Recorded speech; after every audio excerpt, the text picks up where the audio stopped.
Baik, Assalamualaikum warahmatullahi wabarakatuh. Alhamdulillah rabbil alamin. Puji syukur kehadiran Allah Subhanahu wa taala atas berkat rahmat dan karunia-Nya kita masih diberi kesempatan kesehatan pada hari ini. Selawat beserta salam kita curahkan ke baginda alam yakni Nabi besar Muhammad sallallahu alaihi wasallam. Yang terhormat Wakil Kepala Sekolah SMP Negeri 5 Jujuhan, yang terhormat Bapak Ibu Guru SMP Negeri 5 Jujuhan yang menyempatkan hadir pada hari ini. Baiklah, acara kita yaitu tentang diseminasi oleh calon guru penggerak angkatan 9 Siti Dwi Handayani SAG. Yang pertama yaitu menyanyikan lagu Indonesia Raya. Hadirin dimohon berdiri.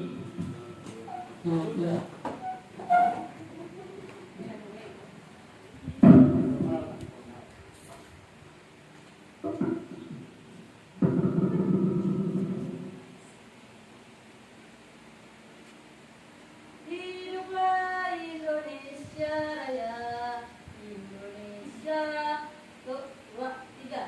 Indonesia tanah airku, tanah tumpah darahku.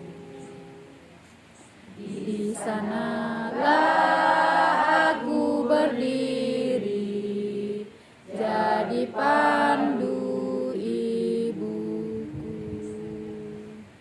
Indonesia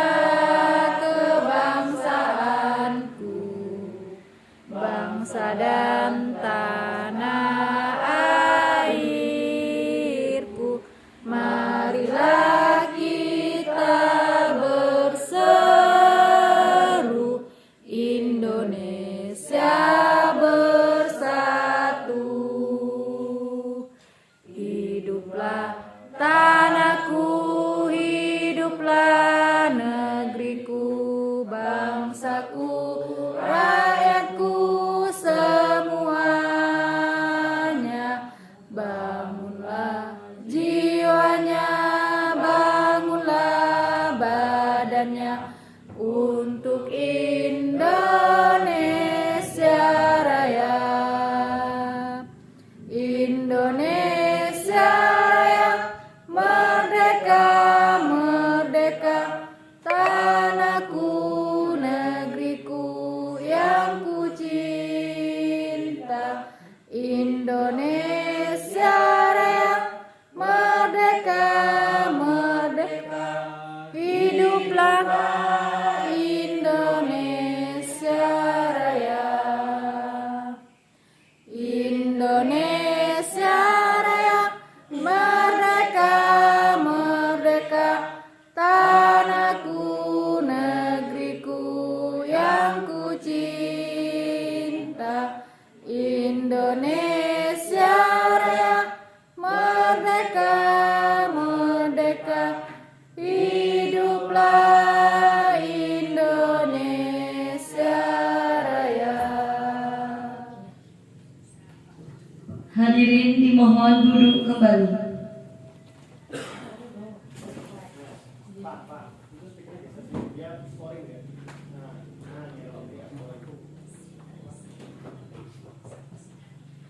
Baiklah, acara selanjutnya yaitu kata sambutan dari kepala sekolah atau yang mewakili kepada Bapak Suryadi SPD, disilakan.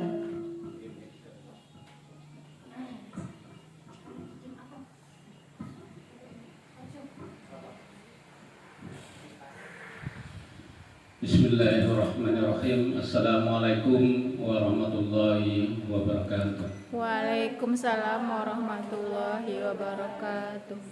Yang saya hormati Ibu Siti Dwi Handayani, Wakil Kepala SMP Negeri 5 Jujuhan, sekaligus sebagai calon guru penggerak di SMP Negeri 5 Jujuhan. Yang saya hormati Bapak-bapak, ibu-ibu majelis guru beserta staf tata usaha. Pertama-tama marilah kita bersyukur kepada Allah Subhanahu wa taala karena atas limpahan rahmat dan karunia beliau sehingga kita dapat berkumpul di ruangan Aula SMP Negeri 5 Jujuan dalam rangka mengikuti destinasi penularan budaya positif dari salah seorang calon guru penggerak dari SMP Negeri 5 Jujuan. Selanjutnya salawat dari dan salam marilah sama-sama kita sampaikan kepada junjungan kita yakni Nabi besar Muhammad sallallahu alaihi wasallam, rahmatan lil alamin, rahmat bagi sekalian alam. Bapak Ibu majelis guru, marilah sama-sama kita mendengarkan paparan dari Ibu Siti Dwi Handayani sebagai calon guru penggerak di SMP Negeri 5 Jujuan yang pada hari ini akan memaparkan kepada kita semua tentang destinasi penyebaran atau penularan budaya positif di SMP Negeri 5 Jujuan ini. Untuk tidak memperpanjangkan waktu karena ini sudah siang juga, saya kira pengarahan mewakili kepala sekolah, kebetulan Pak Ustaz kita ada halangan rapat di Murakumo. Untuk pengarahan pada saat ini saya cukup demikian. Assalamualaikum warahmatullahi wabarakatuh. Waalaikumsalam warahmatullahi wabarakatuh. Baik, terima kasih kepada Bapak atas sambutannya. Selanjutnya acara inti yaitu sesi berbagi budaya positif oleh calon guru penggerak angkatan 9 Ibu Siti Dwi Handayani SAG. Kepada Ibu disilakan.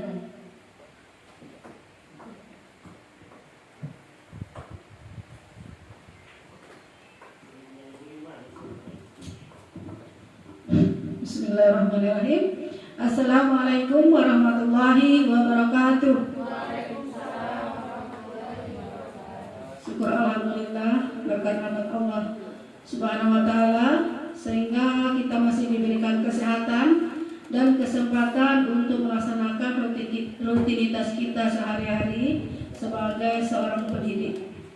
Selawat beriring salam tidak lupa pula marilah kita kirimkan kepada junjungan kita Nabi besar Muhammad sallallahu alaihi wasallam dengan mengucapkan Allahumma sholli ala sayyidina Muhammad wa ala ali sayyidina Muhammad.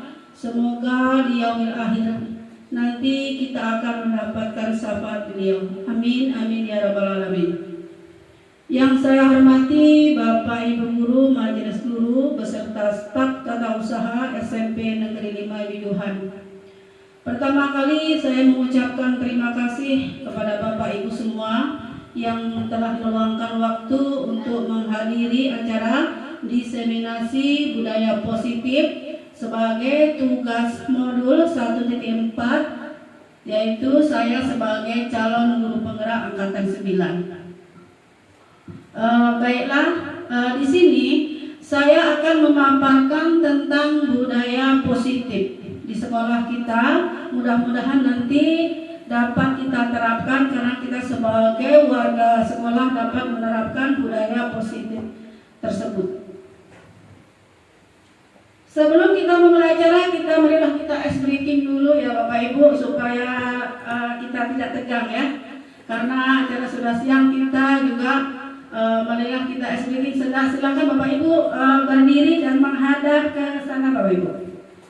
Karena kameranya di sana, silakan menghadap ke kamera. Sini. Sini sampai sini aja. Oke. Kita kondisikan saja. Ya. Silakan Bapak Ibu tegak di sini. Ya, silakan.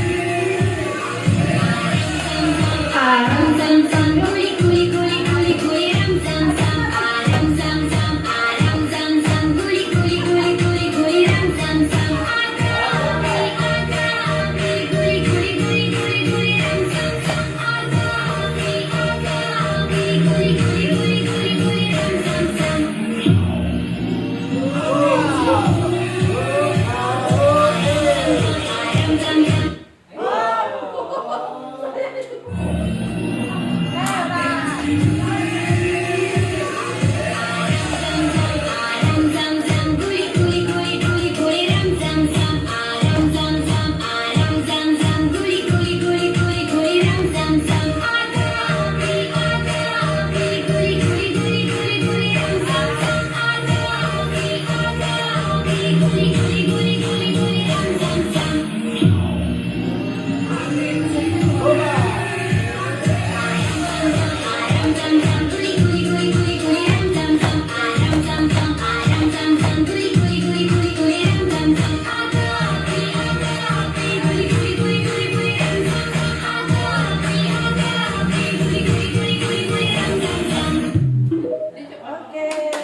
speaking ini ada clue-nya, jangan lupakan orang ketiganya.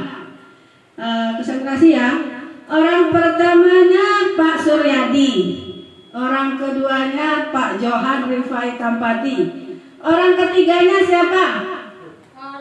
Ya, Nisa, siapa orang ketiganya? Orang ketiganya Orang ketiga tuh setan loh. Sep, ya. Lagi, ya udah betul. Tahu ya Nisa. Clue-nya jangan lupakan orang ketiganya ya. Jadi orang pertamanya saya, orang keduanya Pak Asrawi, orang ketiganya siapa? Ayo, orang ketiganya siapa? Romi, belum, masih salah. Ayo, lagi. Orang ketiganya siapa? Cluenya ada nggak cluenya ya? Jangan lupakan orang ketiganya. Ayo, Pak Johan lagi mikir. Ayo. Orang pertamanya saya, orang keduanya Pak Asrawi, orang ketiganya siapa? Nah, wah betul, orang ketiganya Pak Johan. Ini Pak Johan lagi. Orang pertamanya Bu Teh, orang keduanya Pak Gusman, orang ketiganya siapa? Sep. Orang keduanya Pak Gusman, orang ketiganya siapa? Hah? Berarti Pak Johan belum konsentrasi. Coba Bu Nisa. orang ketiganya Ibu Ira. Nah, orang ketiganya Ibu Hirda. Ya? Oke, belum konek. Satu lagi lah kayaknya ya. Clue-nya perhatikan Pak Johan. Ini clue ini penting. Kata kuncinya di situ. Jangan lupakan orang ketiganya. Jangan lupakan orang ketiganya ya. Jadi orang pertamanya Bu Iin, orang keduanya Bu Opa, orang ketiganya siapa? Ayo, orang ketiganya siapa? Ayo. Halo, Pak Asrawi tahu nih kayaknya. Orang ketiganya siapa? Jangan lupakan orang ketiganya. Kayaknya belum konsentrasi, ini masih bingung nih kayaknya. PR ya. Oke, siapa yang tahu? Bos, kayaknya Bu Nisa udah tahu dia kata apa nih triknya, makanya dia bisa menjawab. Ayo. Asrawi, oke. Orang ketiganya Bu Mel, iya betul. Berarti sudah konsentrasi. Yang belum konsentrasi nanti ya. Bagus, mana udah konsentrasi belum? Belum. Nanti PR di akhir sesi ya. Sekarang kita lanjutkan. Masih mau ice breaking apa tidak? Kalau belum, nanti lagi ya sesi berikutnya. Orang masih bingung nggak orang ketiga? Beda tema. Oh, biar konsentrasi Pak Johan lagi kayaknya. Ice breakingnya, clue-nya berhitung. Dihitung ya. Ini guru matematik nih, kayaknya nanti Bu Pat bisa jawab nih. Jika 4 itu 5, 5 itu 4, maka 6 itu berapa? Bu Pak Johan kayaknya. Jika 4 itu 5, 5 itu 4, berarti 6 itu berapa? Wow, lupa. 4, betul lah ya? 6 itu sama dengan 4. Dari mana Pak Johan? Tidak tahu. 4 jawabannya betul. Yang lagi nih, ini jawab Pak Johan lagi. Waduh, jangan nangis. Ini untuk konsentrasi nih kayaknya. Oke, 7 itu 5. 7 itu 5. 9 itu 8. Kalau 15 itu berapa? Ayo, Bu Opa, ayo. Belum, ayo Bu. Nah, itu mah ini adalah teka-teki di SBQ ya. Besok kalau sudah paham tolong diaplikasikan ya. Berhitung, makanya harus berhitung. Tar dulu. Yang tadi itu kan 4 sama dengan 5. Ya, sama dengan 4. 6 itu sama dengan 4. Ya. Jangan dikasih tambah mumet kan? Tambah mumet ya? Oke, kalau gitu kita lanjutkan aja materi ya udah. Berarti kalau Aku disuruh mikir. PR Pak, silahkan di PR di rumah. Ya? Yang ya ini bocoran. Jadi itu adalah berhitung. Itu artinya menghitung hurufnya Pak Johan. M4 itu huruf dari E, M, P, A, dan T. N kalau 5 kan. Kalau 5 itu kan 4 hurufnya. Kalau 6 itu kan hurufnya ada 6, 4 juga gitu. Paham ya? Paham semua? Besok tolong diaplikasikan kepada murid untuk semuanya. Murid lagi cerdik loh Pak Johan. Dia sudah update terus dengan apa? Sosmed. Nah ya, mudah-mudahan dengan begitu mereka itu senang gitu. Oke, baiklah. Di sini akan saya menyampaikan tentang budaya positif di sekolah kita. Sebagai tugas modul saya 1.4, di sini saya mempunyai kewajiban untuk menyampaikan kepada rekan yang lain yang mungkin belum pernah mendengar atau sudah pernah mendengar. Kita berbagi di forum ini ya. Tujuan pembelajaran yaitu menyampaikan pembelajaran modul budaya positif serta pemahamannya mengenai konsep-konsep inti dalam modul budaya positif. Kalau kita tanya apa makna dari budaya positif? Budaya itu apa ya? Budaya itu apa? Ada yang paham Bapak Ibu budaya? Ya, segala daya cipta rasa dan karsa manusia ya. Yang baik tentunya ya Bu Ib. Kemudian positif tentu hal-hal yang bersifat baik. Jadi budaya positif adalah nilai-nilai atau kebiasaan-kebiasaan di sekolah yang berpihak kepada peserta didik agar mereka dapat berkembang menjadi pribadi yang kritis, penuh hormat dan bertanggung jawab. Jadi dengan adanya budaya positif itu diharapkan para siswa menjadi orang-orang yang berbudaya kritis dan penuh tanggung jawab serta dengan penuh rasa hormat. Misalnya apa budaya positif itu? Contohnya mengerjakan PR di rumah, memakai seragam sesuai dengan ketentuan, datang tepat waktu, mematuhi penggunaan atribut sekolah, mengikuti upacara di sekolah dengan penuh hikmat, dan mungkin masih banyak lagi budaya positif atau nilai-nilai yang harus diterapkan di siswa tersebut. Kemudian materi hari ini budaya positif itu ada beberapa hal yang akan saya sampaikan. Yang pertama yaitu disiplin positif dan nilai-nilai kebajikan. Yang kedua hukuman, konsekuensi dan restitusi.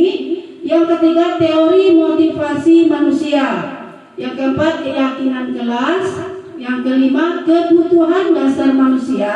Yang kelima 5 posisi kontrol. Dan yang terakhir yaitu segitiga restitusi. Yang pertama ini ada kegiatan pemantiknya ya Bapak Ibu.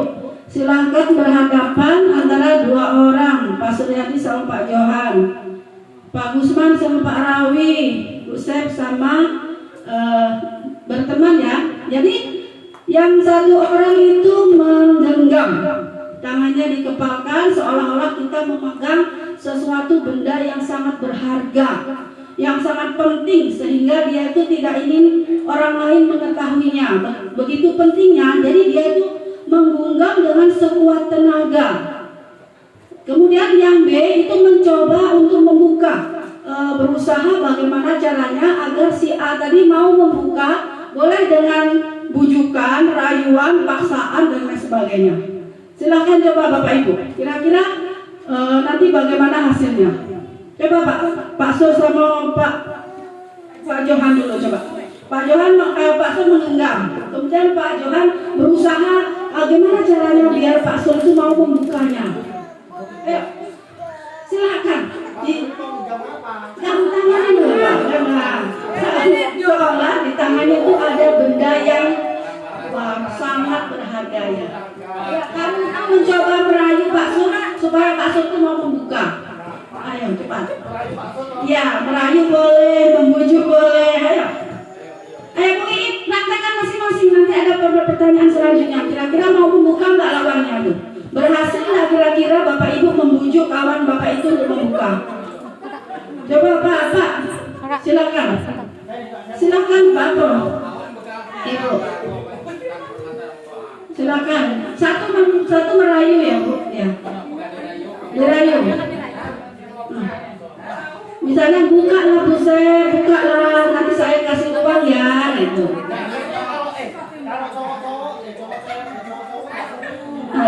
Bang Usman itu mengelus-elus supaya dengan rasa kasih sayang supaya si Pak Asrawi itu mau membuka. Oke, gimana kira-kira? Rahasianya itu sangat penting. Jadi dia itu memang ingin mempertahankan apa yang digenggam itu. Jadi bagaimana seseorang itu berusaha untuk membuka genggaman. Kira-kira apa yang terjadi ya Bapak Ibu? Bapak udah Oke, berarti Bu Butet masuk ke yang mana ya? Apakah Anda atau B membuka kepalan tangan Anda? Siapa yang membuka kepalan tangan tadi? Pak Sur membuka kepalan tangan? Tidak. Alasannya apa Pak? Alasan tidak mau membuka. Pujuk rayunya tidak mempan, tidak sesuai dengan keinginan Pak Sur gitu ya. Kalau Bu Butet membuka apa enggak tadi? Tidak mau membuka, alasannya apa? Katanya benda yang di dalam itu rahasia dan berharga. Oh ya, benda itu sangat berharga. Jadi memang dia kekeh tidak mau membuka. Kayaknya Bu Sep tadi membuka tadi. Mengapa Anda mau membuka? Kira-kira bujukannya? Oh, rayuannya nggak tahan sehingga dia bersedia membuka kepalan tangannya. Oke. Jadi dalam kegiatan ini sesungguhnya siapa yang memegang kendali atau kontrol untuk membuka atau menutup kepalan tangan tadi? Apakah orang lain? Apa diri kita sendiri yang mengontrol? Ya, pada hakikatnya tuh yang mengontrol apakah kita akan membuka atau menutup kepala tangan kita itu hanya kita sendiri sesuai dengan kebutuhannya. Kalau kebutuhannya tadi terpenuhi, mungkin dia mau membukanya tadi. Seperti Bu Sep tadi mungkin dibujuk akan dikasih duit 500.000 sama Bu Ii. Makanya dia membuka karena sudah sesuai dengan apa yang dia inginkan. Jadi artinya apa? Jadi artinya yang bisa mengontrol diri kita itu hanya kita sendiri. Kita tidak bisa mengontrol orang lain. Kalaupun suatu saat orang itu mau mengontrol, berarti dia mengizinkan dirinya dikontrol. Pada dasarnya dia mengizinkan orang lain itu mengontrol diri kita.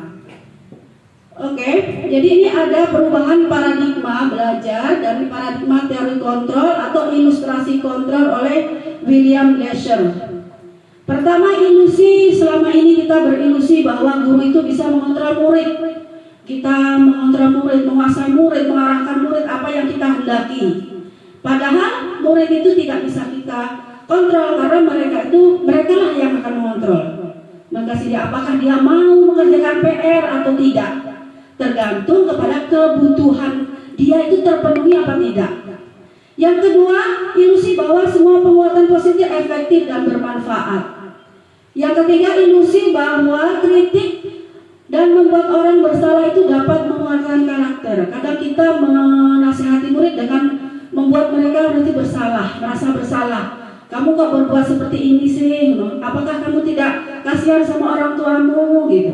Itu menurut ilusi, anggapan kita selama ini akan menguatkan karakter. Padahal sebenarnya tidak seperti itu ya. Kemudian ilusi bahwa orang dewasa itu memiliki hak untuk memaksa. Kita merasa orang yang lebih dewasa dari murid, sehingga kita memaksakan apa yang kita inginkan kepada murid. Muridnya harus begini gitu.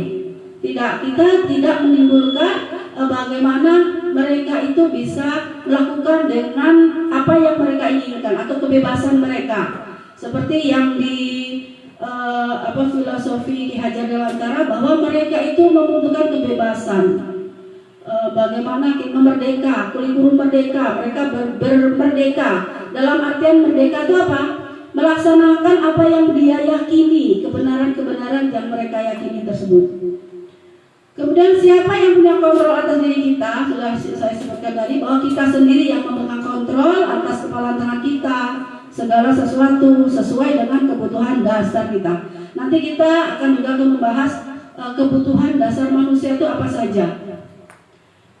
Kemudian siapa yang punya kontrol atas diri kita? Kita sendiri tadi ya.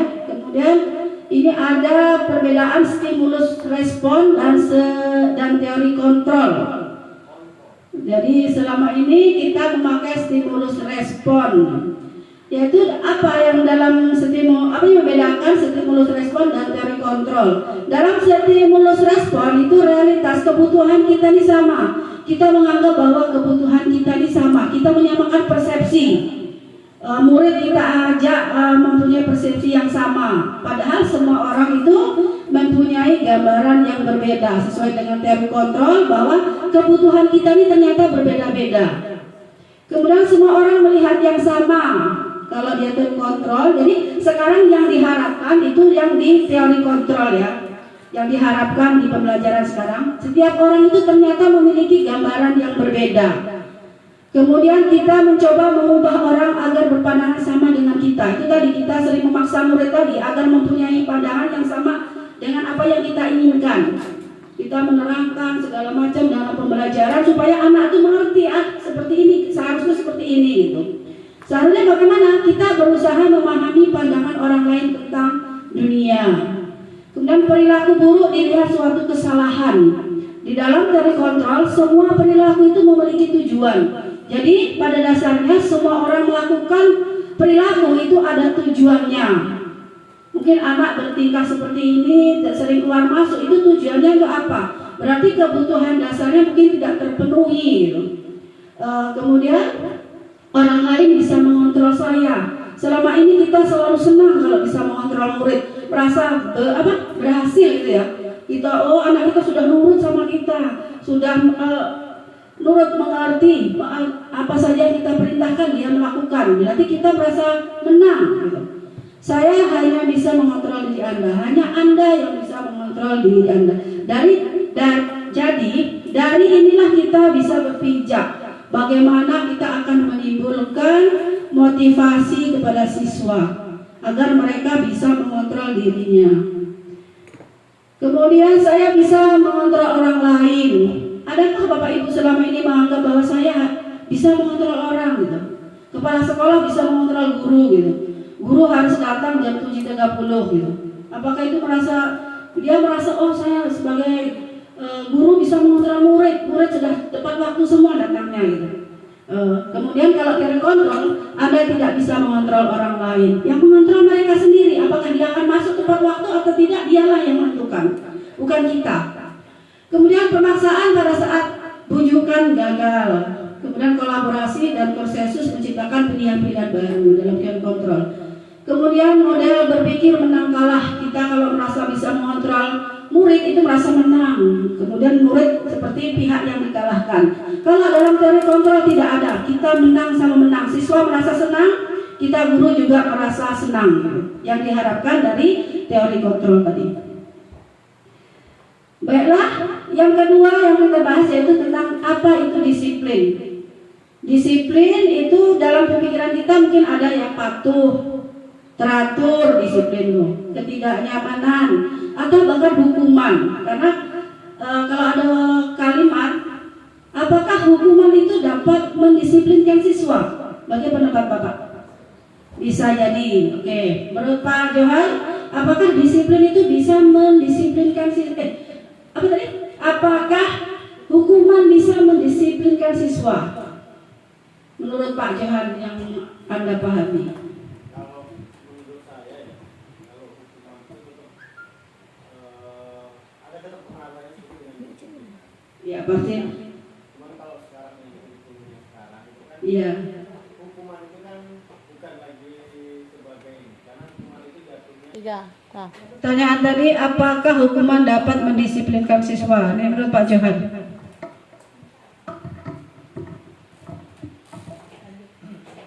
Kaitannya hukuman dengan apa tadi? Dapat mendisiplinkan siswa. Apakah hukuman dapat mendisiplinkan siswa? Kalau sebelum ini menurut saya iya. Cuman kalau untuk di era perubahan yang sekarang itu, hukuman itu bukan lagi sebagai wadah untuk disiplin, tetapi jatuhnya memberikan efek jerah, ya. Karena walaupun gimana, kalau seandainya ada kaitannya dengan peserta didik, seandainya dia niatnya itu sudah kurang disiplinnya, otomatis dengan hukuman itu pun tidak akan memberikan efek jerah. Maka menurut saya yang jelas itu kalau untuk kurikulum yang sekarang itu kan apa namanya Bu Mel? Apa namanya? Konsekuensi. Nah, itu. Jadi menurut saya kalau disesuaikan dengan yang sekarang, hukuman itu tidak memberikan bentuk pengaruh kepada tingkat kedisiplinan seseorang. Itu aja sih. Terima kasih Pak Johan. Bagaimana pendapat yang lain? Bu Mel mungkin yang pertama, yang kedua lah. Apakah penghargaan bisa meningkatkan prestasi siswa?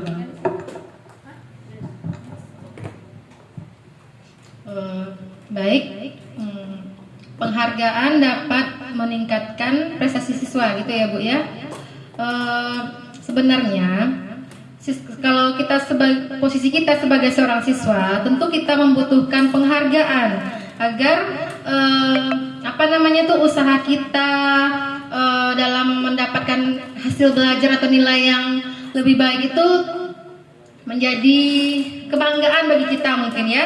Nah, sekarang kalau kita sebagai seorang guru, kita memberikan penghargaan itu, kita lihat dulu seperti apa penghargaan yang kita berikan tersebut. Apakah penghargaan itu bersifat mendidik atau bersifat menimbulkan kecemburuan? Tergantung sebenarnya Bu. Boleh memberikan penghargaan, tapi kita lihat bentuk penghargaan yang kita berikan tersebut. Terima kasih. Terima kasih atas jawaban Ibu Mel. Jadi ini nanti akan terjawab ya Bapak Ibu seiring dengan kita membahas tentang budaya positif ini. Apakah nanti hukuman itu dapat mendisiplinkan siswa, atau apakah penghargaan-penghargaan yang kita berikan itu dapat meningkatkan prestasi siswa, dan bagaimana efeknya terhadap peserta didik kita. Jadi disiplin itu dimana kemerdekaan. Disitulah harus ada disiplin yang kuat. Sesungguhnya disiplin itu bersifat self-disiplin, yaitu kita sendiri yang mewajibkan kita dengan sekeras-kerasnya. Tetapi itu sama saja, sebab jikalau kita tidak cakap dengan self-disiplin, wajiblah penguasa lain mendisiplinkan diri kita. Dan peraturan demikian itulah yang harus ada dalam suasana yang merdeka. Di sini tetap ada, mungkin ada peraturan yang nanti akan yang diganti dengan namanya kesepakatan sekolah atau kesepakatan kelas atau keyakinan sekolah. Jadi kesimpulannya, bertanggung jawab terhadap apa yang dilakukan karena berdasarkan tindakan dan nilai-nilai kebajikan universal.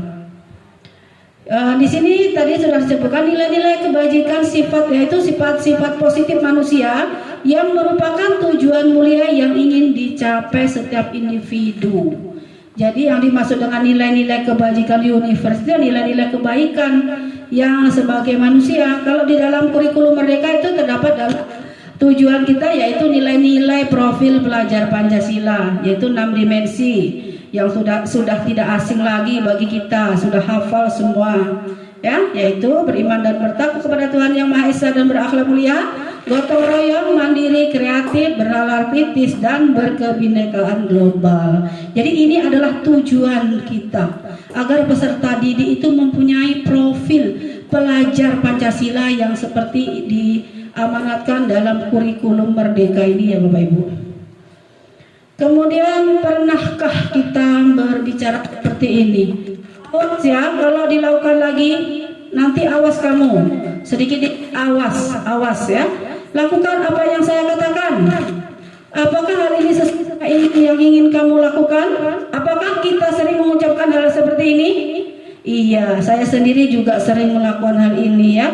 Selama ini kita mungkin ingin mendisiplinkan siswa itu dengan ancaman, dengan hukuman ya. Nanti kita akan membahasnya lebih lanjut lagi. Kemudian apa sih yang dimaksud dengan hukuman, konsekuensi, dan restitusi? Bedanya itu apa? Ya, dengan adanya hukuman itu sesuatu yang menyakitkan harus terjadi. Anak dihukum membersihkan WC, berarti dia itu merasa tersakiti apa tidak Bapak Ibu? Iya, merasa terzolimi. Dalam dirinya itu kira-kira senang atau marah dia? Marah, mendongkol, kadang malah merasa dendam pada guru yang sering menghukum dia. Kalau ke konsekuensi itu sesuatu yang terjadi. Misalnya apa ya konsekuensi itu? Contoh penerapan konsekuensi itu misalnya kalau tidak mengerjakan PR harus mengulang PR-nya gitu ya, itu konsekuensi. Kemudian kalau dia, kemarin ada siswa kita yang mencoret-coret meja, konsekuensinya apa? Harus mengecat kembali, itu namanya konsekuensi. Kemudian kalau hukuman itu seperti model paksaan, dipaksa. Kemudian kalau konsekuensi itu ada stimulus, ada respon, apa sebab akibatnya ada. Kemudian kalau restitusi itu teori kontrol tadi, yang mengontrol diri kita itu hanya kita sendiri tadi. Kemudian yang hukuman tadi, sistem tidak akan berjalan bila murid tidak takut. Sering kita ya, pokoknya siapa yang datang terlambat nanti hukumannya menghafal juz 30. Juz ayat-ayat pendek itu termasuk hukuman juga. Kalau siswa itu tidak takut, maka sistem itu tidak akan berjalan. Akhirnya peraturan apa ancaman kita itu malah semakin berlarut-larut. Kemudian secara tiba-tiba, hukuman itu tiba-tiba. Kemudian dibuat oleh guru. Adakah hukuman yang dibuat murid? Tentu tidak. Kalau murid suruh membuat, tentu dia membuat yang kalau datang terlambat diperbolehkan, itu gitu ya. Kalau jadi selama ini hukuman itu yang membuat oleh guru, jadi dipaksa dari guru ke murid. Kalau restitusi yang diharapkan di kurikulum Merdeka itu yaitu restitusi tadi. Restitusi itu dibuat oleh siapa? Oleh murid itu sendiri. Dia mulai bertanggung jawab. Kalau ketika dia mempunyai permasalahan, dia tahu sebabnya apa, kemudian inginnya bagaimana. Makanya dalam restitusi nanti ditanya, apa yang ingin kamu lakukan untuk memperbaiki kesalahan kamu itu? Itu namanya restitusi, langkah restitusi ya. Kemudian restitusi itu Ibu saya katakan restitusi adalah proses menciptakan kondisi bagi murid untuk memperbaiki kesalahan mereka sehingga mereka bisa kembali kepada kelompok mereka dengan karakter yang lebih kuat. Jadi pada dasarnya semua orang itu pernah melakukan kesalahan. Nah, bagaimana murid kalau melakukan kesalahan? Tindakan apa? Jadi ada keterbukaan antara guru dan murid. Yang ketiga, restitusi itu adalah tawaran, bukan paksaan. Kalau hukuman paksa, kamu kemarin sudah datang terlambat, berarti hukumannya kamu harus keliling lapangan 10 kali. Itu paksa ya. Kalau yang ini restitusi tawaran. Kamu kemarin sudah melakukan kesalahan ini, kira-kira apa yang bisa kamu lakukan? Itu tawaran. Apakah kamu ingin memperbaikinya gitu? Itu adalah restitusi. Kemudian restitusi itu menuntut untuk melihat ke dalam diri, refleksi diri, memperbaiki diri. Restitusi mencari kebutuhan dasar yang mendasari tindakan. Kira-kira anak itu melakukan perilaku seperti itu tuh apa dasarnya? Kebutuhan dasar mana yang tidak terpenuhi? Karena apa? Seseorang yang melakukan perilaku itu karena ada kebutuhan dasarnya tidak terpenuhi. Jadi kebutuhan dasar manusia itu ada 5 ya, nanti akan dijelaskan lagi. Kemudian restitusi itu adalah cara untuk yang paling baik. Jangan restitusi itu diharapkan di kurikulum Merdeka ini mengembalikan.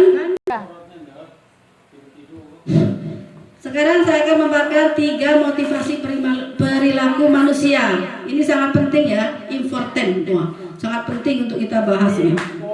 Ya, important. Jadi 3 perilaku manusia, motivasinya apa? Kira-kira Pak Johan melakukan perilaku itu kira-kira motivasinya apa ya? Yang pertama, motivasi perilaku manusia itu ada 3. Yang pertama, untuk menghindari ketidaknyamanan atau hukuman. Jadi kita disiplin itu karena kita menghindari hukuman. Ya, jadi motivasi pertama itu untuk menghindari ketidaknyamanan. Contohnya sebagai seorang guru mungkin ya. Guru tuh datang tepat waktu tuh motivasinya mungkin menghindari omelan kepala sekolah. Itu termasuk ketidaknyamanan. Menghindari ketidaknyamanan diri. Kalau murid bagaimana? Dia datang tepat waktu karena takut dihukum. Hukumannya tadi membaca ayat pendek 5 ayat misalnya, 5 surat misalnya. Jadi motivasi dia melakukan disiplin itu karena motivasinya menghindari hukuman. Yang kedua yaitu untuk mendapatkan imbalan atau orang lain. Ada murid yang mau mengerjakan PR ketika ada ributnya apa gitu. Nah kemudian penghargaannya apa? Dia mau melakukan piket OSIS dengan ketika guru mencatatnya, ketika seseorang memberi penghargaan baru dia mau bekerja gitu. Itulah motivasi untuk mendapatkan imbalan orang ini. Makanya di kurikulum Merdeka sekarang ini kita diharapkan tidak adanya penghargaan atau reward tadi dihapuskan. Supaya apa? Supaya anak itu termotivasi bukan karena ingin mendapatkan imbalan atau penghargaan tersebut. Yang ketiga itu untuk menjadi orang yang mereka inginkan dan menghargai diri sendiri. Kemudian dengan nilai-nilai yang mereka percayai. Nah, motivasi nomor 3 inilah yang harus kita tumbuhkan kepada peserta didik kita atau diri kita juga sendiri sebagai seorang pendidik. Kita melaksanakan tugas sebagai guru itu memang karena ingin menjadi orang yang kita menghargai diri kita sendiri dengan nilai-nilai yang kita percayai, nilai-nilai kebaikan yang kita percayai. Jadi kalau motivasi untuk menghindari ketidaknyamanan atau hukuman dan penghargaan itu adalah motivasi yang berasal dari luar atau eksternal, sifatnya eksternal dari orang lain menimbulkan kita melakukan sesuatu itu. Yang motivasi ketiga itu adalah motivasi internal, berasal dari dalam diri kita sendiri. Kita melakukan perbuatan itu karena memang kita ingin menghargai kita dengan nilai-nilai keyakinan kita bahwa kita ya memang harus datang tepat waktu. Kalau sekolah itu ya memang untuk belajar, kalau siswa ya mengerjakan PR itu memang penting. Jadi bukan karena besok ingin mendapatkan nilai 10 misalnya, atau kalau saya tidak mengerjakan PR nanti saya akan dihukum tegak di depan kelas misalnya. Jadi motivasi inilah yang harus kita tumbuhkan sebagai seorang guru, yaitu motivasi yang ketiga ya. Kemudian ini ada menurut Bapak Ibu nih, tindakan guru ini termasuk hukuman atau konsekuensi. Nomor 1, berlari-lari mengelilingi lapangan basket 2 kali karena terlambat hadir di sekolah. Hukuman ya, karena ada yang tersakiti dia. Kemudian membersihkan coretan yang dibuatnya di meja tulis. Konsekuensi. Menggantikan kertas tugas teman yang telah dicoret-coret. Konsekuensi juga. Kemudian membersihkan WC di sekolah karena mematahkan pensil teman. Ya, hukuman. Jadi Bapak Ibu sudah paham semua ya, Bapak itu hukuman atau konsekuensi. Jadi yang harus kita terapkan itu yang hukuman atau konsekuensi Bapak Ibu? Ya, konsekuensi yang mengarah nanti ke restitusi. Jadi tahapannya pertama hukuman, konsekuensi, dan restitusi tadi. Oke, penghargaan. Ini ada ice breaking lagi ya. Ice breaking coba untuk biar nggak ngantuk. Ini ada 2 sepatu tambah 2 sepatu tambah 2 sepatu sama dengan 30. Ayo, guru matematik. Kemudian 2 sepatu ditambah apa nih? Orang ditambah orang sama dengan 20. Orang tambah peluit sama dengan 13. Kalau sepatu tambah orang tambah peluit itu berapa kira-kira? Ayo, siapa yang mau jawab? Pak Sur kayaknya nih. 11. Bu Emel menjawab 11. 12 Bu Pak. 13 Ibu Pat. Pak Sur? Oke. Sepatu 1. Hah? Nah, 2 kali tuh jadi dikit.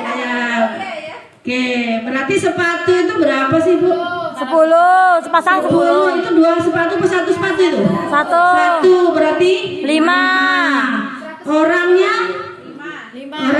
5. Peluitnya 2. Peluitnya 2 kah? 2 karena peluitnya 1. 5. Berapa? 4. Berarti sepatu itu Sepatunya 5. Orangnya 5. Dikali 2. 20. Kalau matematika kali tambah apa gimana Bu Pak? Dikali dulu berarti 5 kali 2 dulu ya? Ya. 10 ditambah 15. 10 sama dengan 20. Tambah 15 ya. Kira-kira orangnya itu pakai peluit apa enggak sih itu? Yang pakai peluit, yang ketiga tidak pakai peluit. Ya. Ya. Ya. Akan dihitung nanti ya, kita lanjutkan lagi. Nanti tolong PR ya di rumah Bapak Ibu untuk ice breaking anak murid besok. Yang selanjutnya yaitu keyakinan kelas. Apa sih keyakinan kelas? Saya yakin Bapak Ibu sudah melakukan membuat kesepakatan kelas atau keyakinan kelas di kelas Bapak Ibu. Ada yang sudah melakukan atau belum? Kita lihat prosedur keyakinan kelas. Pertanyaan pemantiknya, mengapa kita memiliki peraturan tentang menggunakan helm pada saat mengendarai kendaraan bermotor? Mengapa kira-kira? Pak Gusman, mengapa kira-kira kita memakai helm ketika berkendaraan bermotor? Supaya apa Pak Gusman? Ya, supaya terhindar dari benturan, memberi keselamatan kepada kita ya. Oke. Kemudian mengapa kita memiliki peraturan tentang menggunakan masker dan mencuci tangan? Ada yang bisa? Mengapa kita memakai masker? Ya, untuk keselamatan, mungkin udara kotor supaya bersih ya. Oke. Kemudian suatu keyakinan yaitu nilai kebajikan universal yang disepakati secara tersirat dan tersurat lepas dari latar belakang suku, negara, bangsa maupun agama. Keyakinan yaitu nilai kebaikan universal. Misalnya apa sih keyakinan atau nilai-nilai kebaikan yang diharapkan kepada peserta didik kita itu apa? Nilai-nilai keyakinan yang kita harapkan dari mereka. Apa Ibu Mel? Nilai keyakinan seperti apa? Disiplin misalnya ya. Kemudian disiplin, kita mengharapkan nilai kebajikannya disiplin. Kemudian tanggung jawab, jujur, sopan ya, berakhlak mulia dan lain sebagainya. Itu adalah nilai-nilai kebajikan. Berprestasi ya. Kemudian tabel nilai kebajikan itu kembalikan barang kepada tempatnya. Kira-kira kebajikan yang dituju itu apa? Mengembalikan tanggung jawab. Ya, kalau kita meminjam buku di perpustakaan itu kita peraturannya kembalikan barang ke tempatnya. Itu nilai kebajikan yang dituju yaitu tanggung jawab. Nilai kebajikan ya dari kesepakatan tadi. Kemudian hadir di sekolah 15 menit sebelum pembelajaran. Disiplin, gunakan masker, patuh, kesehatan, keselamatan ya. Kemudian dilarang mengganggu orang lain.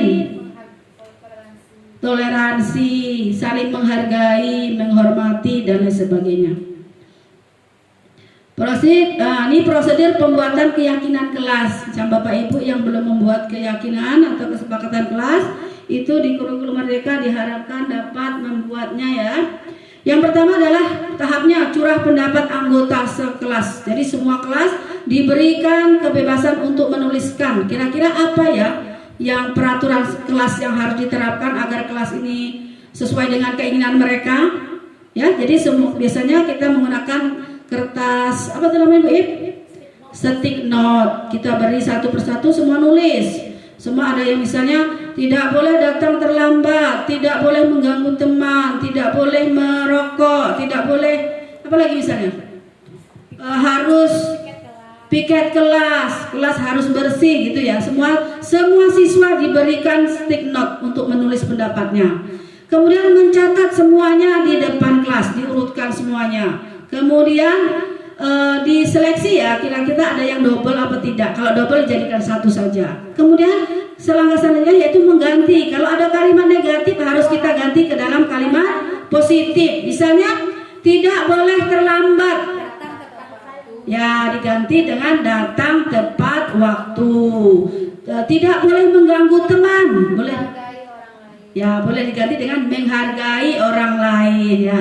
Dan lain sebagainya ya. Kemudian temukan nilai kebajikannya. Kayak tadi misalnya membuang sampah pada tempatnya, mengembalikan barang pada tempatnya. Nilai kebajikannya tadi tanggung jawab, begitu seterusnya. Kemudian buat 3 sampai 7 keyakinan kelas. Keyakinan kelas yang kira-kira mudah diingat, kemudian apa lagi? Kira-kira bisa dilaksanakan oleh peserta didik. Jadi sesuai dengan apa yang mereka inginkan ya. Kemudian terakhirnya yaitu tanda tangan. Semua siswa harus menandatangani kesepakatan kelas yang telah dibuatnya. Kemudian diapain lagi? Di print out atau ditulis di dalam lembar karton atau kertas, kemudian ditempelkan di dinding kelas di tempat yang mudah diingat, sering dilihat oleh peserta didik agar mereka mengingat kesepakatan yang telah mereka sepakati bersama. Oke.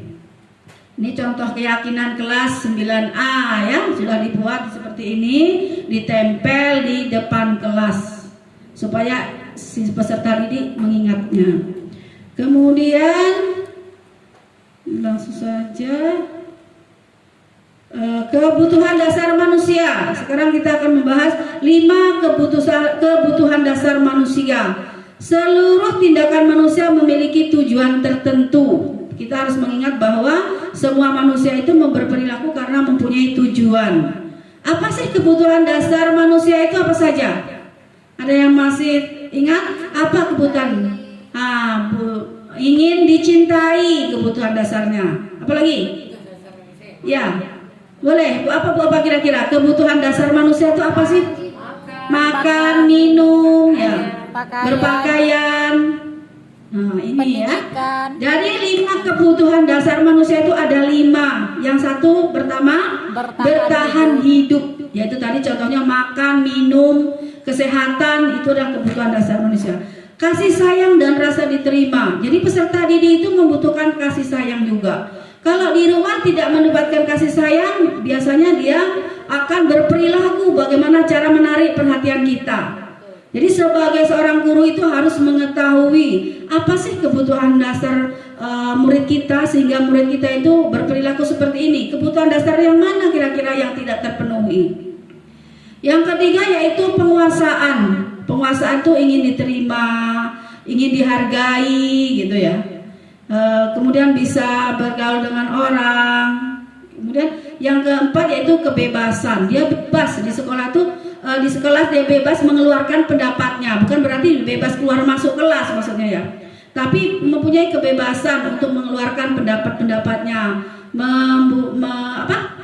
mengerjakan soal itu misalnya diberi kebebasan dalam bentuk apa gitu. Makanya sekarang ada pembelajaran diferensiasi tadi karena beragam mereka tuh bisa mengeluarkan pendapat dengan jalan mereka masing-masing gitu. Kemudian kesenangan. Ternyata peserta didik kita juga membutuhkan kesenangan. Dia mengapa tidak betah di kelas gitu ya? Karena mungkin dia tidak merasa senang di dalam kelas. Mungkin gurunya menggunakan metode yang membosankan ya, ceramah dari 3 jam ceramah terus. Jadi di sini memang dibutuhkan agar bagaimana guru itu sebagai pemimpin pembelajaran itu bisa mengelola kelas sehingga siswa itu merasa senang, betah di dalam kelas. Salah satunya cara mungkin dengan menerapkan media-media pembelajaran yang menarik ya, yang sesuai dengan kodrat zaman sekarang. Karena zaman sekarang zaman IT mungkin mereka pembelajarannya diganti dengan menggunakan HP ya, atau IT yang lain seperti menggunakan laptop dan lain sebagainya.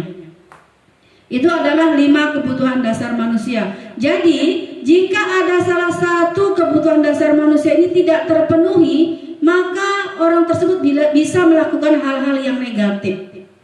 Ya, mungkin bisa kita lihat anak didik kita. Kemudian selanjutnya bertahan hidup itu apa sih? Itu tadi sudah saya jelaskan, yaitu seperti makan dan minum dan lain sebagainya. Kemudian rasa kasih sayang, bagaimana dia ingin disayangi oleh guru. Guru itu jangan hanya memperhatikan satu murid saja, murid yang pintar, sementara murid yang lain terabaikan gitu. Jadi merasa dia tidak disayangi, tidak ada cinta kasih dari guru itu. Ya, jadi seorang guru itu ternyata harus juga menyelidiki sampai sejauh itu agar peserta didik mendapatkan semua pelayanan dari guru sesuai dengan apa yang mereka inginkan. Kemudian penguasaan tadi berhubungan dengan kekuatan untuk mencapai sesuatu, menjadi kompeten, menjadi terampil, diakui atas prestasinya dan keterampilan kita, didengarkan dan merasa dihargai. Kemudian ini kebebasan, tadi seperti kebebasan untuk mengeluarkan pendapat dan lain sebagainya. Kesenangan untuk tertawa. Jadi dalam pembelajaran itu dia tidak tegang, senang dia. Waktu itu berlalu tanpa terasa bagi mereka itu belajar menyenangkan, ya. Itu adalah hal-hal yang diharapkan dari seorang guru. Selanjutnya itu adalah 5 posisi kontrol. Sebagai seorang guru, kita akan mengetahui saya memposisikan saya sebagai apa. Di sini ada 5 posisi kontrol sebagai seorang guru, ya. Yang pertama, ini ada kamar pelantiknya, langsung saja pertanyaannya. Nah, 5 posisi kontrol. Yang pertama yaitu sebagai penghukum. Pemberian penghukuman, kita sering memberi hukuman kepada siswa. Kemudian membuat rasa bersalah, nomor 2. Nomor 3 sebagai teman. Yang keempat sebagai pemantau. Yang kelima itu sebagai manajer. Pemberi hukuman itu seperti apa? Pemberi hukuman itu biasanya patuhi aturan saya atau awas ya. Dikit-dikit memberi hukuman. Kamu tadi tidak mengerjakan PR, kamu harus tegak di depan pintu, di depan kelas selama 5 menit. Kemudian kata-katanya kamu saja yang selalu salah. Jadi kalimat yang dipakai menghardik, sering menghardik kepada siswa dengan ucapan yang kalau orang sering menghukum tentu temperamennya lebih tinggi, ya, suaranya tinggi. Kemudian selalu saja kamu saja yang terakhir terus. Itu berarti dia posisinya sebagai penghukum. Kemudian memberikan hukuman fisik tadi, ya, dengan mungkin menghormat bendera selama 10 menit. Itu sebagai berarti posisi kontrol kita adalah sebagai penghukum. Nanti kita bisa belajar, oh ternyata selama ini posisi saya sebagai penghukum. Lalu sebaiknya saya harus bagaimana sebagai seorang guru tuh di kurikulum Merdeka ini saya harus memposisikan di mana gitu. Kemudian yang kedua, membuat rasa bersalah. Ada juga guru yang suka membuat muridnya itu merasa bersalah. Contoh kalimat yang sering digunakan, ibu sangat kecewa sekali dengan kamu kok melakukan ini sih gitu. Dengan kalimat yang lembut gitu, ya. Sehingga anak itu akan merasa bersalah, menyalahkan diri sendiri gitu, menjadi pribadi yang pesimis gitu akhirnya kan. Kemudian berapa kali Bapak harus memberitahu kamu, ya? Sudah berkali-kali Ibu kasih tahu kok kamu masih melakukan hal seperti ini sih gitu. Kalau orang tua kamu tahu bagaimana gitu, ya. Itu kemudian gimana coba kalau orang tua kamu tahu apa yang kamu buat? Itu kemudian biasanya kalimat yang biasanya guru akan bersuara lebih lembut. Paham ya Bapak Ibu? Ini kontrol yang kedua, membuat rasa bersalah. Mungkin kita pernah juga mengucapkan kalimat-kalimat seperti ini, ya. Kemudian yang ketiga sebagai teman. Ada guru kontrol guru itu sebagai teman, dekat, ya, dekat sampai seperti ini, ya. Ayolah bantu ibu, ya. Ayolah janganlah ribut, gitu. Ayolah bantu ibu, nanti ibu marah loh sama kepala sekolah, gitu. Berarti kita posisi kita sebagai teman. Kemudian ayo ingat tidak bantuan Bapak selama ini, masa kamu masih main-main sih gitu. Kemudian murid akan tergantung pada guru. Setelah ketika guru itu tidak mau membantunya lagi, maka murid itu akan tidak mau melakukan hal yang baik lagi. Kalau hukuman tadi, ya, kalau merasa bersalah, apa yang dirasakan siswa itu menyalahkan diri sendiri, ya. Kemudian sebagai pemantau. Pemantau itu biasanya dia selalu peraturan yang diomongkan, ya. Misalnya, kamu tahu nggak peraturannya ini gitu. Kamu tahu nggak kalau upacara itu peraturannya harus begini gitu. Itu pemantau namanya. Apa yang telah kamu lakukan? Sanksi, tahukah kamu sanksi atau konsekuensinya apa kalau kamu datang terlambat? Kamu harus hormat bendera misalnya gitu, ya. Kemudian berdasarkan pada peraturan atau konsekuensi yang sudah dibuat. Selanjutnya yaitu manajer. Nah, posisi inilah yang diharapkan sebagai seorang kita menjadi manajer atau pemimpin pembelajaran. Bagaimana sih seorang manajer itu? Manajer itu dia bekerja sama dengan murid. Dia membimbing muridnya agar bagaimana muridnya itu menjadi murid yang bertanggung jawab, yang mandiri. Apa yang kita yakini, kan kemarin sudah membuat keyakinan ya, sudah kesepakatan kelas kita buat. Apakah kamu yakininya? Apa rencana yang akan kamu lakukan untuk memperbaiki hal ini? Jadi manajer ini arahnya kepada restitusi ya, segitiga restitusi. Nanti langkah-langkah yang akan dilakukan oleh manajer ini dalam menyelesaikan masalah peserta didik yaitu dengan melakukan segitiga restitusi. Ini manajer. Jadi diharapkan kita menjadi seorang manajer dalam pembelajaran. Siapakah yang mengatakan pernah saya kecewa sekali dengan kamu? Ini posisinya apa kira-kira Bapak Ibu? Tadi posisinya saya kecewa sekali dengan kamu, ya merasa bersalah. Kemudian kamu selalu yang paling terakhir, merasa bersalah juga atau hukuman ini? Merasa bersalah. Apa rencana kamu untuk menyelesaikan ini? Manajer.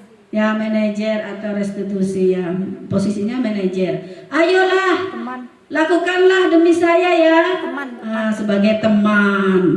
Jadi itulah kira-kira kalimat yang sering kita ucapkan, yang ternyata itu posisi kita seperti itu dalam posisi kontrol kita sebagai seorang guru. Kemudian segitiga restitusi ini akhirnya dalam memecahkan permasalahan-permasalahan siswa, kita diarahkan, dianjurkan untuk melakukan segitiga restitusi. Segitiga berarti 3 sisinya, itu ada 3 tahapan ya. Yang pertama yaitu menstabilkan identitas. Yang kedua validasi tindakan yang salah. Yang ketiga yaitu menanyakan keyakinan. Bagaimana menstabilkan identitas? Misalnya ada anak kita mempunyai masalah. Kemarin misalnya si siapa ya? Si Rano tadi ya, si Rano dan Aril itu melakukan apa tadi kemarin pada masalahnya? Kumpul-kumpul dengan anak SD sampai larut malam ya, menurut laporan dari wali murid, mereka berkumpul sampai larut malam sehingga menimbulkan mungkin kegelisahan masyarakat gitu ya. Kemudian bagaimana menstabilkan identitas? Pertama-tama kita ajak restitusi. Kira-kira bagaimana Bu Mel? Pertama yang akan Ibu Emel lakukan untuk menstabilkan identitas tadi? Ketika ada permasalahan Rano, kemudian kita mendapat informasi dari masyarakat bahwa anak kita itu sampai malam membuat mereka begadang sehingga membuat kegaduhan dalam masyarakat. Kita panggil si Rano secara pribadi. Kalau restitusi kan biasanya kita lakukan berdua terlebih dahulu. Kita panggil Rano, kemudian kita tanyakan dulu kejadiannya itu seperti apa menurut versinya Rano. Nah, kita tanyakan dulu menurut dia itu seperti apa. Tadi kan kita juga sudah mendengar dari pihak yang melaporkan. Nah, untuk menstabilkan identitas kita tanya kepada yang bersangkutan dulu.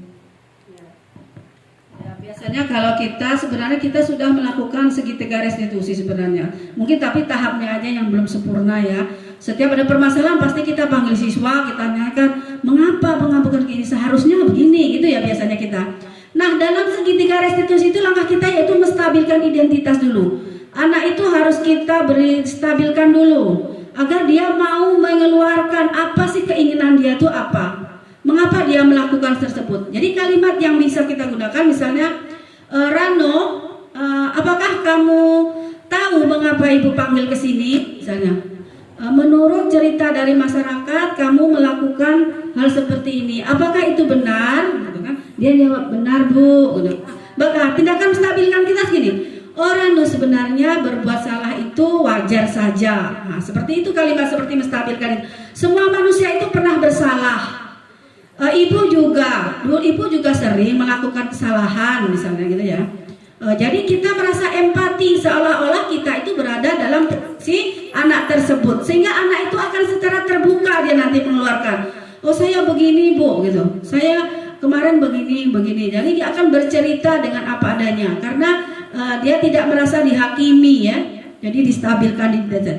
Jadi kalimat sering gunakan yaitu berdasarkan berbuat salah itu tidak apa-apa, wajar saja. Manusia itu berbuat salah itu tidak apa. Manusia tidak ada yang sempurna. Saya juga pernah melakukan kesalahan seperti itu gitu. Jadi kita harus melampirkan kalimat-kalimat seperti itu.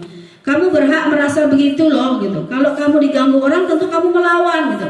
Contohnya misalnya dia diganggu teman, kemudian temannya dia itu langsung memukul temannya yang mengganggunya. Jadi kalimat yang kita gunakan, ya kamu wajar saja merasa begitu karena kamu sudah dipukul loh sama teman kamu gitu. Nanti baru kita masukkan ke tindakan berikutnya, yaitu validasi tindakan yang salah. Padahal kamu bisa melakukan lebih dari itu loh. Kamu bisa loh langsung memukulnya, kepalanya segala macam. Tapi kamu bisa menahan diri ya tadi ya gitu. Nah, itu mengatakan validasi tindakan yang salah. Kemudian kamu baru masukkan lagi. Kamu melakukan perbuatan itu tentu ada alasannya ya gitu. Iya Bu, saya tadi kok merasa marah karena teman saya mengejek-ngejek nama ayah saya gitu. Kemudian dimasukin lagi. Apakah menurut kamu perbuatan itu baik atau tidak baik gitu ya? Menurut kamu benar apa tidak benar sih perbuatan kamu tadi gitu? Kemudian kamu patut bangga pada dirimu sendiri karena kamu telah melindungi sesuatu yang penting buat kamu. Boleh juga kalimat seperti itu. Misalnya dia tadi kan kasusnya diejek-ejek gitu, mengejek orang tuanya. Jadi dia kalimatnya untuk memvalidasi tindakan yang salah itu boleh kita buat seperti ini. Kamu patut bangga pada dirimu sendiri karena kamu telah melindungi sesuatu yang penting, nama baik ayah kamu tadi gitu. Dengan begitu anak itu akan nanti akan mengeluarkan apa yang dia inginkan gitu. Kebutuhan dasarnya terpenuhi nanti, terlihat. Kemudian selanjutnya yaitu baru menanyakan keyakinan kelas. Kamu ingin seperti apa gitu? Apakah kamu masih ingat keyakinan kelas yang kita sepakati kemarin? Misalnya, iya Bu, apa keyakinan kelas yang telah kamu langgar? Saya tidak menghargai teman gitu kan. Dalam kesepakatan kelas kan kita tidak boleh berkelahi, harus saling menghargai gitu. Apa nilai-nilai umum yang kita sepakati ya, keyakinan kelas tadi ya. Kemudian kamu ingin menjadi seperti apa? Kamu sebenarnya ingin menjadi seperti apa sih? Saya ingin menjadi anak yang baik Bu, mungkin gitu. Saya ingin menjadi anak yang mandiri gitu misalnya. Saya ingin menjadi orang bertanggung jawab. Misalnya dia melakukan apa ya? Tidak memakai baju seragam sesuai peraturan sekolah. Nah, dalam tindakan keyakinan itu kamu ini mau seperti apa gitu. Kalau sudah seperti itu, kita masukkan lagi sekarang menurut kamu tindakan kamu untuk memperbaiki kesalahan kamu tadi apa gitu. Barulah dia mengeluarkan ide itu berasal dari dirinya, bukan dari kita. Saya mulai besok saya tidak akan terlambat Pak, tidak akan terlambat datang ke sekolah lagi Bu gitu. Ya, itu adalah tahapan restitusi di mana pemecahan masalah itu berasal dari diri siswa itu sendiri, bukan karena guru yang menekannya, memaksakannya. Itulah tadi materi-materi yang saya paparkan yang berkaitan dengan budaya positif di sekolah. Mudah-mudahan dengan materi-materi yang saya paparkan tadi sedikit memberikan gambaran atau memberikan pengalaman kepada Bapak Ibu semua agar kita bersama-sama dapat melaksanakan budaya positif di sekolah, dan mudah-mudahan SMP Negeri Limbung Jujuhan ini ya dapat meningkatkan budaya positif di sekolah kita menjadi siswa-siswa yang berbudaya positif. Mungkin hanya itu yang saya sampaikan. Mungkin ada pertanyaan Bapak Ibu? Ada yang ditanyakan Bapak? Boleh Pak, satu aja Pak.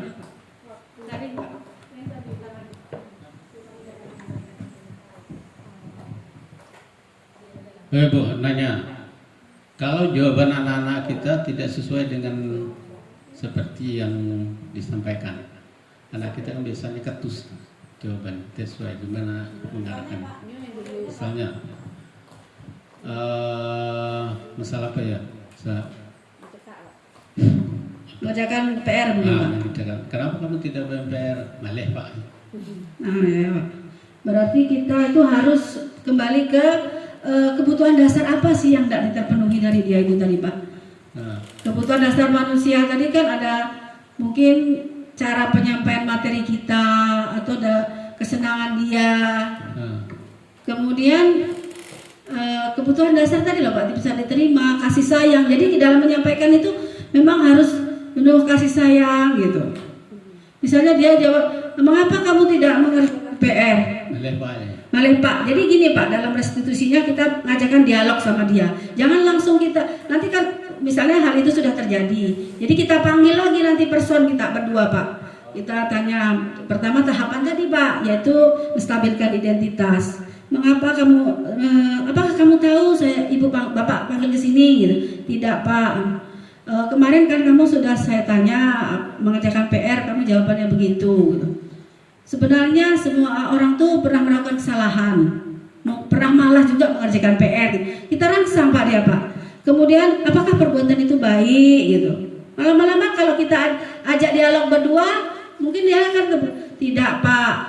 Menurut kamu, makanya harus ada keyakinan kelas tadi Pak. Sebelum kita mengajar, kita dibuat untuk keyakinan kelas. Kita membuat keyakinan kelas tadi. Misalnya satu datang tepat waktu ya Pak. Berarti kalau anak itu tidak datang tepat waktu, kita ajak restitusi tadi Pak. Jadi gawe kita ini banyak restitusi kayaknya.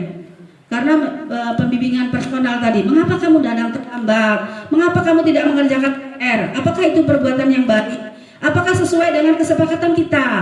Kesepakatan kita mungkin mengerjakan tugas dengan serius Pak. Harus ditambah ya itu Pak di kesepakatan kelas kita.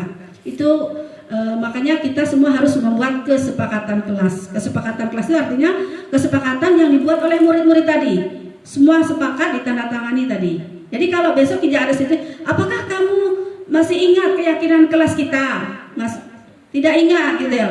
Nah, kita restitusi lagi Pak. Itulah tugas guru. Memang guru itu kan menurut Ki Hajar Dewantara menuntun, menghamba Pak. Jadi memang kita tuntun, tidak boleh kata bosan atau putus asa di dalam guru. Memang itu catatannya. Jadi setiap guru itu memang benar-benar harus totalitas sebagai guru, menuntun. Kalau anak tuh jangan sampai dia mengucapkan seperti itu tuh, mengapa anak berkata seperti itu? Kita telusuri lagi. Kira-kira kebutuhan dasar apa yang tidak terpenuhi dari dia? Kok bisa dia ngomongnya gitu Pak? Kesenangan, apakah dia sudah merasa nyaman dengan pembelajaran yang kita tampilkan di kelas? Apakah sudah merasa dia dihargai pendapatnya, penguasaan tadi? Apakah dia itu mungkin faktornya cinta kasih sayang? Mungkin selama ini kita hanya memberikan kasih sayang pada anak-anak yang pintar, sementara anak yang nakal-nakal sering terabaikan gitu.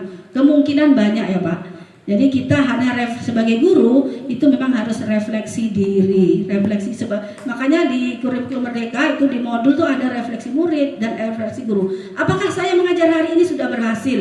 Apakah saya sudah cocok media pembelajaran saya hari ini dengan pembelajaran hari ini sejauh mana gitu Pak? Itu teorinya seperti itu Pak.